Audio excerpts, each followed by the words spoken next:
Welcome to the mechanical world. Mechanical world एक platform है for mechanical engineers के लिए, जहां हम जो कम्पिटिटिव एग्जाम होते हैं उनके लिए फ्री कंटेंट प्रोवाइड करवाते हैं।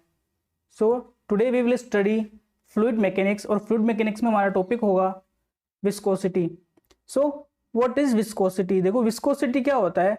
जब हमारा कोई फ्लूइड, चाहे वो लिक्विड हो या गैस हो, जो फ्लो करता है तो उसकी जो लेयर्स होती है उनमें जो एटम्स होते हैं उनके बीच में जो रेजिस्टेंस आता है, यानी जो लेयर्स फ्लो करती है उनके बीच में जो एटम्स का जो रेजिस्टेंस आता है, जो रेजिस्टेंस ऑफर होता है वो हमारा विस्कोसिटी होता है।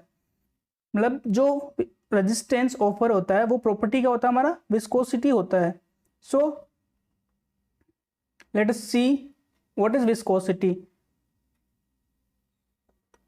Viscosity is a property of fluids by virtue of which they offer resistance to shear and angular deformation। देखो, एंगुलर डिफॉर्मेशन क्या होता है? एंगुलर डिफॉर्मेशन में देखो, जब हम किसी फ्लूइड को या लिक्विड को फ्लो करवाते हैं तो उसमें डिफॉर्मेशंस कंटिन्यू होते रहते हैं। एंगुलर डिफॉर्मेशन आता रहता है, ये हमारा परमानेंट डिफॉर्मेशन होता है। परमानेंट डिफॉर्मेशन होता है तो उसको क्या बोलते हैं? एंगुलर डिफॉर्मेशन, क्योंकि एक एंगल से डिफॉर्म होते रहते हैं। So it is primary due to cohesion और मॉलिक्यूलर मोमेंटम एक्सचेंज। देखो, ये किस वजह से होता है? या तो हमारा कोहेशन होगा या फिर मॉलिक्यूलर मोमेंटम, जो हमारा जो मॉलिक्यूल्स है, तो मॉलिक्यूलर मोमेंटम, जो हमारा जो मॉलिक्यूल्स होते हैं उनके जो रेजिस्टेंस आता है उसकी वजह से जो हमारा मोमेंटम में चेंज होता है वो होता है ना, जो मॉलिक्यूलर मोमेंटम होता है। तो जो हमारा मॉलिक्यूलर मोमेंटम होता है उसकी वजह से या तो हमारा शियर फोर्स आएगा, वो क्या हमारा विस्कोसिटी, या फिर मतलब कोएशन फोर्सेस। कोएशन फोर्सेस क्या होते हैं? देखो, कोएशन फोर्सेस होता है जो हमारा दो सिमिलर एटम होता है, दो जो सेम मैटर के जो सेम एटम होता है उनके बीच में जो फोर्स लगता है वो हमारा कोएशन फोर्स होता है। तो या तो कोएशन फोर्स की वजह से हमारा ये जो विस्कोसिटी आएगा, या फिर हमारा मॉलिक्यूलर जो मोमेंटम एक्सचेंज होगा उनकी वजह से हमारा ये विस्कोसिटी आएगा। या फिर जो दो एटम्स होते हैं उनके बीच जो कोएशन फोर्स होता है उसकी वजह से हमारा विस्कोसिटी आता है। देखो, शियर स्ट्रेस कहाँ होगा? हमारा जो शियर स्ट्रेस होगा वो दो लेयर होगी, उनके बीच में जो फ्लो होगा वहां हमारा शियर फोर्स आएगा। देखो, शियर फोर्स में क्या होता है? शियर फोर्स हमारा जो सरफेस होता है उसके पैरेलल होता है, तो जो हमारा फ्लो करेगा उसकी जो सरफेस रहेगी उसके पैरेलल हमारा शियर फोर्स रहेगा। ऐसे करके हमारा शियर फोर्स रहेगा। तो लेयर के पैरेलल जो हमारा शियर फोर्स लगेगा वो एक लेयर टू लेयर लगेगा।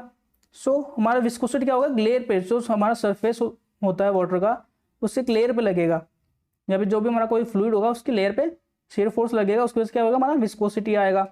अब विस्कोसिटी को हम किससे डिनोट करते हैं? टाउ से डिनोट करते हैं। विस्कोसिटी को हम टाउ से डिनोट करते हैं, टाउ से डिनोट करते हैं। मैथमेटिकली टाउ क्या होता है? हमारा टाउ होता है d u upon d Y.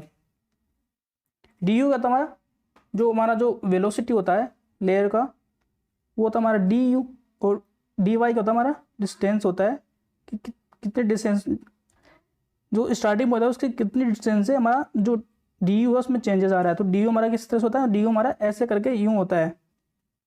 देखो, हम एग्जाम्पल लेते हैं हनी का।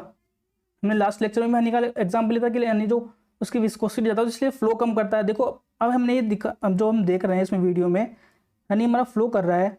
तो देखो, इस लेयर्स में देखो, यहाँ पे ये जो लेयर्स हैं इनका वेलोसिटी देखो, वेलोसिटी क्या हो रहा है? यहाँ पे कम हो रहा है। अब यहाँ पे वेलोसिटी देखो, यहाँ पे ज़्यादा हो रहा है। तो यहाँ पे जो लेयर्स है, लेयर्स में जो यहाँ पे है जो ये यहाँ पे वेलोसिटी कम है, यहाँ पे ज़्यादा है। तो क्या हो रहा है कि लेयर्स के बीच में जो शियर फोर्स आ रहा है उसकी वजह से हमारा फ्लो कम कर रहा है। तो फ्लो क्या होगा? हमारा विस्कोसिटी की वजह से कम हो गया। सो अगर जहाँ विस्कोसिटी, जिसकी विस्कोसिटी ज़्यादा होगी उसकी फ्लोएबिलिटी कम हो जाएगी। ठीक है, तो हनी की यहाँ क्या होगी? हनी की विस्कोसिटी ज़्यादा होगी इन कंपेरिजन ऑफ वाटर, सो उसकी फ्लोएबिलिटी हमारी कम हो जाएगी इन कंपेरिजन ऑफ वाटर। हमारी वाटर की फ्लोएबिलिटी ज़्यादा होगी और हनी की फ्लोएबिलिटी कम होगी।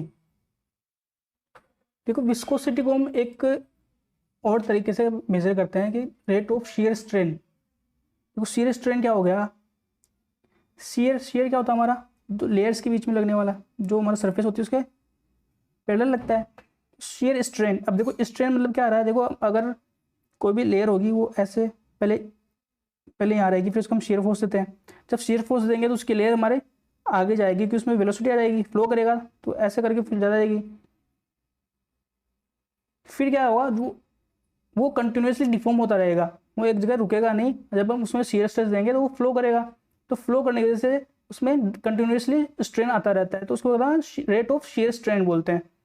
तो विस्कोसिटी क्या होता है, विस्कोसिटी हमारा डिफाइन होता है किससे, also defined as the shear stress required to produce unit rate of shear strain.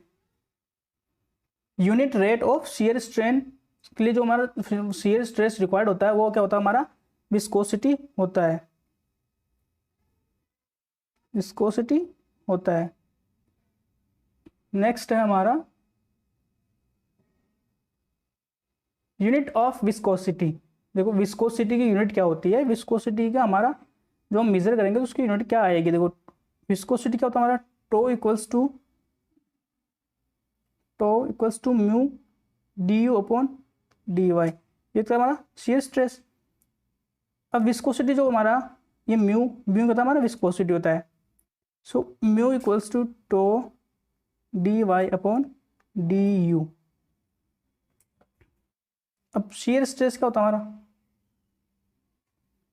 Newton per metre square, d y metre हो गया, वी क्या होता है मीटर पर सेकेंड, तो सेकेंड ऊपर चला जाएगा तो क्या होगा यहाँ पे सेकेंड आ जाएगा।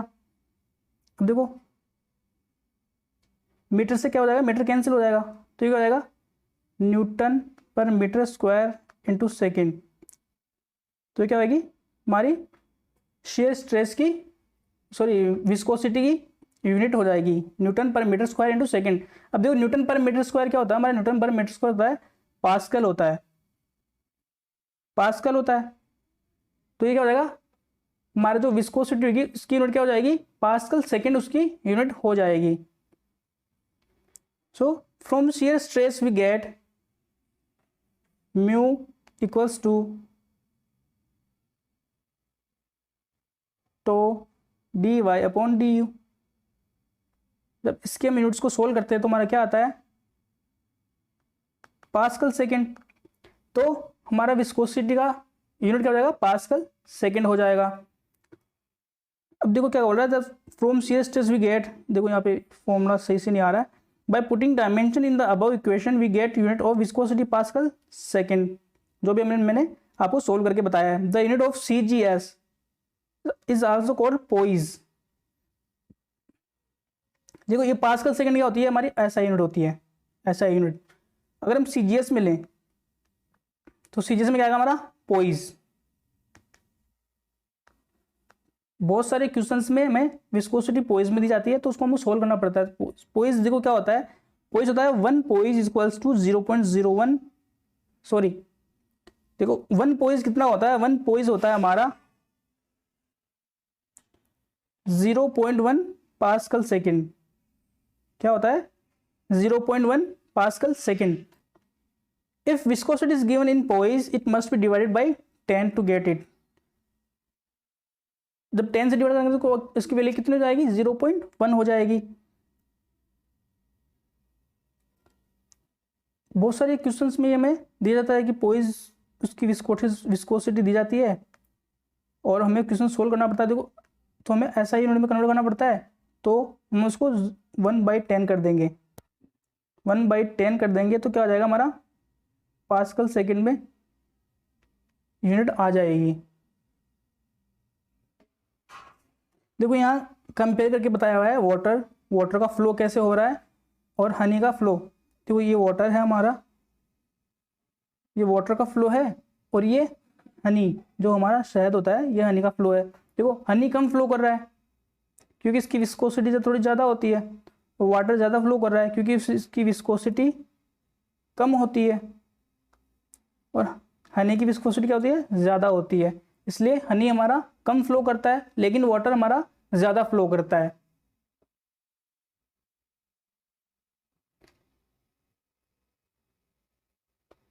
नेक्स्ट टर्म है हमारी काइनेमेटिक विस्कोसिटी। देखो काइनेमेटिक विस्कोसिटी क्या होती है, जो हमारी डायनामिक विस्कोसिटी होती है, या हम उसको ओनली विस्कोसिटी भी बोलते हैं, तो जो हमारी विस्कोसिटी होती है म्यू, हम उसको उसकी जो हमारा फ्लूइड है उसकी डेंसिटी से डिवाइड कर दें तो हमारा क्या आ जाएगा, काइनेमेटिक विस्कोसिटी आ जाएगा।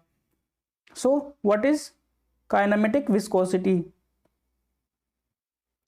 It is defined as the ratio between the dynamic viscosity and density of the fluid. क्या बोल रहा है कि अगर जो हमारा फ्लूइड है उसकी डेंसिटी है उससे हम डिवाइड कर दें किसको, जो उसकी डायनामिक विस्कोसिटी है, तो डायनामिक विस्कोसिटी को अगर डेंसिटी से डिवाइड कर दें तो उसकी क्या आ जाएगी, हमारी काइनेमेटिक विस्कोसिटी आ जाएगी।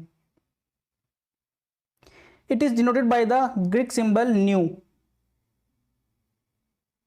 इसको हम न्यू से डिनोट करते हैं। Thus mathematically nu is defined as mu by rho. क्या होता है हमारा, म्यू बाई रो हो जाता है। The unit of viscosity, kinematic viscosity is obtained as metre square per second. Metre square per second हमारी क्या हो जाएगी, इसकी यूनिट हो जाएगी। सो काइनेमेटिक विस्कोसिटी की यूनिट क्या हो जाएगी, हमारा मीटर स्क्वायर पर सेकेंड हो जाएगी। इन एम केस एंड ऐसा unit the kinematic viscosity is metre square per second. क्या होता है, metre square per second. But in CGS it will be centimetre square per second. अब देखो metre square को centimetre square में convert करेंगे हम। 1 metre equals to 100 centimetre. So 1 metre square equals to 100 square centimetre square, 10⁴। तो देखो क्या आ गया हमारा 10⁴। अब 10⁴ से हम इसको डिवाइड कर देंगे तो क्या आ जाएगी, हमारी काइनेमेटिक विस्कोसिटी इन ऐसा यूनिट आ रहेगी। और अगर 10⁻⁻4 से इसको मल्टीप्लाई कर देंगे तो हमारी क्या आ जाएगी, 1 stoke. So stoke and poise, please remember stoke and poise. ये हमारा क्वेश्चंस में स्टोक एंड पोइज में ही विस्कोसिटी दी जाती है मोस्टली। बहुत रेयर केस होता है कि आपको काइनेमेटिक विस्कोसिटी ऐसा यूनिट में दी जाती हो। सो ये हमारा जो कन्वर्जन है इसको प्लीज रिमेंबर करना, याद करना। नेक्स्ट टर्म है हमारा न्यूटन्स लॉ ऑफ विस्कोसिटी। तो हमारा न्यूटन का लॉ क्या था, it states that shear stress tau on a fluid element layer is directly proportional to rate of shear strain। वे अभी हमने देखा था कि टो जो था डायरेक्टली प्रोपोर्शनल टू du/dy था। ये था हमारा shear stress था। The constant of proportionality is called the coefficient of viscosity. जिसको हम प्रोपोर्शनलिटी को हटाते हैं तो होता था हमारा tau equals to mu du/dy। तो ये म्यू क्या था हमारा, viscosity. So mathematically tau equals to mu du/dy। यहाँ पे यह आएगा, यहाँ पे शो नहीं कर रहा है। Fluids which obey the above equations are called Newtonian fluid and which does not follow are called non-Newtonian fluid। ये हम आगे पढ़ेंगे जब टाइप्स ऑफ फ्लूइड्स पे हम पढ़ेंगे कि which fluid is Newtonian and which fluid is non-Newtonian। सो ये हमारा एक अलग से टॉपिक होगा कि कौन सा फ्लूइड हमारा न्यूटोनियन है और कौन सा फ्लूइड हमारा नॉन न्यूटोनियन है। So our next topic is variation of viscosity with temperature. देखो variation of viscosity with temperature. देखो हमने देखा कि लिक्विड या गैस जो होता है उनकी विस्कोसिटी में टेम्परेचर की वजह से क्या इफेक्ट आता है हम देखेंगे। तो जब हम गैस को कंसिडर करेंगे तो गैस में अगर हम टेम्परेचर बढ़ाएंगे मतलब हीट देंगे, हीट देने से क्या होगा, जो उसके मॉलिक्यूल्स है वो उनको काइनेटिक एनर्जी मिलेगी, काइनेटिक एनर्जी मिलेगी तो उनको बीच में क्या होगा, कोलिजन बढ़ जाएगा। कोलिजन बढ़ेगा तो क्या होगा, कोलिजन बढ़ने से उनकी विस्कोसिटी इंक्रीज हो जाएगी कि जो आपस में जो कोलाइड करेंगे तो उनकी वजह से क्या होगा, उनके बीच का विस्कोसिटी बढ़ जाएगा। लेकिन जब लिक्विड्स में क्या होता है, लिक्विड में जब हम टेम्परेचर इंक्रीज करते हैं यानी कि हीट उसको प्रोवाइड करवाते हैं तो जो पार्टिकल्स होते हैं वो पार्टिकल्स हीट को एब्जॉर्ब करके क्या करता है, उनके बीच को जो बॉन्ड होता है वो टूटने लगता है। जो बॉन्ड टूट जाएगा तो उनके बीच की क्या होगी, जो कोहेशन होता है वो कोहेशन कमजोर हो जाएगा। जो कमजोर हो जाएगा तो कोहेशन की वजह से हमारा विस्कोसिटी आता है, तो विस्कोसिटी क्या हो जाएगा, हमारा कमजोर हो जाएगा, तो विस्कोसिटी हमारी डिक्रीज कर जाएगी। तो गैसेज की विस्कोसिटी क्या करती है, गैसेज की विस्कोसिटी इंक्रीज करती है और लिक्विड्स की विस्कोसिटी क्या करती है, डिक्रीज कर जाती है with variation of temperature. So let us see, temperature affects the viscosity. The viscosity of liquid decreases with the increase of temperature while the viscosity of gases increases with the increase in temperature. अभी मैंने बताया था कैसे इसका increase करता है। देखो यहाँ पे एक ग्राफ दिया हुआ है, तो लिक्विड की क्या करेगी, लिक्विड की हमारी विस्कोसिटी डिक्रीज कर जाएगी, तो ये कर्व हमारा ऐसे आएगा। जैसे जैसे टेम्परेचर बढ़ेगा विस्कोसिटी कम होती जाएगी। लेकिन गैसेस के लिए क्या होता है, गैसेस के लिए जैसे जैसे टेम्परेचर बढ़ेगा हमारी विस्कोसिटी इंक्रीज होती जाएगी। तो ये कैसे होगा, ये कर्व एक गैसेस के लिए कर्व ऐसे जाएगा और लिक्विड के लिए गैस कर्व ऐसे जाएगा।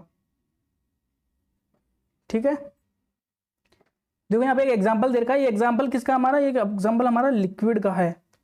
लिक्विड का देखो यहाँ पे पार्टिकल्स एटम्स जो दे रखे हैं, इनके बीच में पहले टेम्परेचर हमने हीट दिया, टेम्परेचर इंक्रीज किया तो पहले कम है, फिर थोड़ा और इंक्रीज करवाया तो इनके बीच में वाइब्रेशन बढ़ गया, मतलब इनके बीच में कोलिजन और बढ़ जाएगा।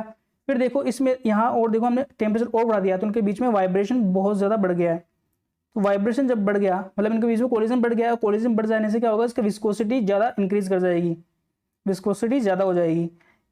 सेम क्या होता है हमारा, इसका उल्टा होता है लिक्विड्स में। लिक्विड्स में क्या होता है, जब ये बॉन्ड से टूट जाते हैं, जब बॉन्ड्स टूट जाएंगे तो उनकी कोएशन फोर्स है वो कम हो जाएगा। जो बॉन्ड टूट जाएंगे, जब बॉन्ड टूट जाने से क्या होगा, कोएशन फोर्स हमारा कम हो जाएगा और उसकी विस्कोसिटी हमारी डिक्रीज कर जाएगी।